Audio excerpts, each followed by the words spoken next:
এরকম কোনো ব্যাপার নয়। তুমি ভুল ভাবছো। নীলের সঙ্গে আমার কোনো সম্পর্ক নেই। সে আমার বন্ধু এবং শুধুমাত্রই বন্ধু। এছাড়া আমাদের দুজনের মধ্যে আর কোনো সম্পর্ক নেই। নীল বাড়িতে আছে তো? আরে ভাবি, লজ্জা পাওয়ার কিছুই নেই। আমি খুব ভালো করেই জানতাম ভাইয়া এমন কিছু একটা করেছে, কিন্তু আমি কোনো প্রমাণ পাচ্ছিলাম না, বিধায় তাকে কিছু বলতে পারছিলাম না।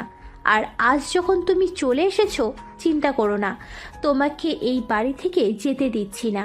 আসলে আমরাও তো একটা ভাবির দরকার ছিল, তাই তোমাকে রেখে দেব। আর আমি বুঝতে পারছি না তুমি এইসব কথা কেন বলছো।